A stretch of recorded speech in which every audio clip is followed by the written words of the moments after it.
Hello, আসসালামু আলাইকুম। আমি ডক্টর শহীদুজ্জামান শুভ। আশা করি আপনারা সবাই ভালো আছেন। সুন্দর হাসি ধরে রাখতে প্রতিদিন দাঁতের যত্ন নেওয়াটা খুবই জরুরি।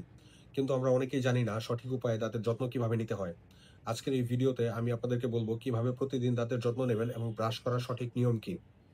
প্রথমত আপনার প্রতিদিনের রুটিন। আপনাকে দিনে অন্তত ২ বার ব্রাশ করতে হবে। সকালে নাস্তার পর এবং রাতে ঘুমানোর আগে।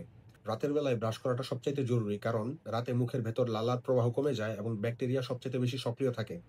দ্বিতীয়ত হচ্ছে ব্রাশ করার সঠিক নিয়ম। জোরে জোরে ঘষা নয়, বরং আলতোভাবে এবং পদ্ধতি মেনে ব্রাশ করুন। ব্রাশের অবস্থান: ব্রাশটিকে দাঁত এবং মাড়ির সংযোগস্থলে 45 ডিগ্রি অ্যাঙ্গেলে ধরুন। ছোট বৃত্তাকার এবং চক্রাকার গতিতে ব্রাশ করুন।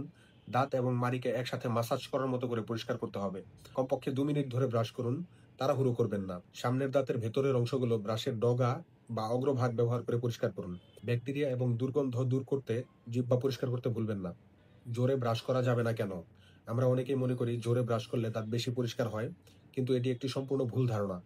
জোরে ব্রাশ করলে দাঁতের উপরের এনামেল স্তরটি ক্ষয় হয়ে যায়, মাড়ি হয়ে যায় এবং নিচে নেমে যায়, যার ফলে দাঁতের গোড়া উন্মুক্ত হয়ে যায় এবং দাঁতের শিরশির অনুভূতি হয়, সেন্সিটিভিটি হয়। তাই সবসময় নরম বা মিডিয়াম ব্রিসেলের টুথব্রাশ ব্যবহার করুন এবং আলতোভাবে ব্রাশ করুন। কয়দিন পর পর ব্রাশ বদলাবেন। একটি টুথব্রাশ তার কার্যকারিতা সাধারণত ৩ মাস পর্যন্ত ধরে রাখে। যখন ব্রাশের ব্রিসেলগুলো বেঁকে যায় বা ছড়িয়ে যায়, তখন এটি আর ভালোভাবে পরিষ্কার করতে পারে না। তাই প্রতি ৩ মাস অন্তর অন্তর ব্রিসেল খারাপ হয়ে গেলে ব্রাশ বদলে ফেলুন। টুথপেস্টের মেয়াদ অবশ্যই দেখে নেবেন। দাঁতের যত্ন নেওয়া কোনো কঠিন কাজ নয়, বরং এটি একটি অভ্যাসের বিষয়। সঠিক নিয়মে ব্রাশ করুন, ফ্লস ব্যবহার করুন এবং ৬ মাস পর পর ডাক্তারের কাছে চেক আপ করান।